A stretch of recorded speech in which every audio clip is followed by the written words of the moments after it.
మీకు, మీ కుటుంబ సభ్యులకి, శ్రేయోభిలాషులకి, ఆత్మీయులకి మెర్రీ క్రిస్మస్. దేశంలో ఎన్నికల వ్యవస్థ మీద, ఎలక్షన్ కమిషన్ వ్యవహార శైలి మీద ఎంత పెద్ద ఎత్తున చర్చ జరుగుతూ ఉందో మనం చూస్తూ ఉన్నాం.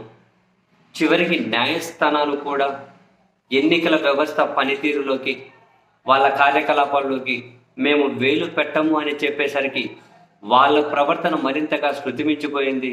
అది ఎన్నికల వ్యవస్థ, దాని పనితీరు, దాని పారదర్శకతకే గొడ్డలి పెట్టుగా తయారవుతుంది. ప్రజాస్వామ్యాన్ని అది ప్రమాదంలోకి నెట్టివేసే విధంగా నిర్ణయాలు తీసుకుంటూ వెళ్తూ ఉన్నారు. మొన్నటికి మనం చూసాం, హర్యానా టోటల్ ఎన్నికలకు సంబంధించి వెబ్ కాస్టింగ్, సీసీ ఫుటేజ్, అభ్యర్థుల వీడియో రికార్డింగ్స్ ఏవైతే ఉంటాయో ఇవన్నీ కావాలి అని చెప్పి ఒక పౌరుడు అడిగితే అవును అవన్నీ ఆయనకి ఇచ్చి తీరాల్సిందే అని చెప్పి హైకోర్టు చెబితే, హర్యానా చండీగఢ్ హైకోర్టు చెబితే వాళ్ళ ఆర్డర్స్ ఇచ్చిన తర్వాత ఎలక్షన్ కమిషన్ అలా ఎవరికి ఇవ్వకుండా వాళ్ళ నిబంధనలు మార్చుకున్నారు. అసలు ఎంతటి బరితెగింపును మనం ఊహించలేము. నిబంధనలు మార్చుకున్నారు. సో దీని మీద జాతీయ కాంగ్రెస్ సుప్రీంకోర్టులో పిటిషన్ వేసింది.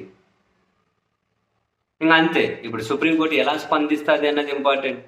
లేదు మేమేం జోక్యం చేసుకోలేమంటే మనం ప్రజాస్వామ్యం గురించి మాట్లాడుకోవడానికి ఏం లేదు, పొంగ పొంగ పొంగ పొంగ అది ఇప్పటికే బలహీన పడిపోయింది. పొంగ పొంగ పొంగ పొంగ ఎంత ప్రమాదం పడుతుందో తెలుస్తుంది. ఎన్నికల కమిషన్ ఈ విధంగా నిబంధనలు మార్చడం ఏంటి?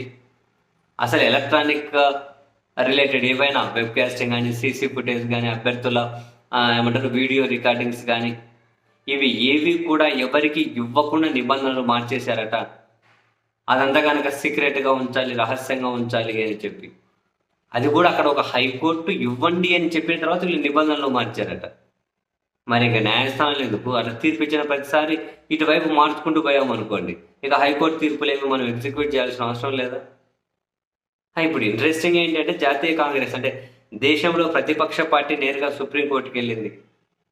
దీని మీద సుప్రీంకోర్టు ఎలా స్పందిస్తుంది? ఎలా అంటే అది ఒక రాజ్యాంగబద్ధమైన సంస్థ ఈసీ, దాని కార్యకలాపాలు మేము వేలు కట్టలేవు అని చెప్పి అన్నారనుకోండి, ఇక మనం వ్యవస్థ గురించి మాట్లాడుకోవాల్సిన అవసరం ఉండదు.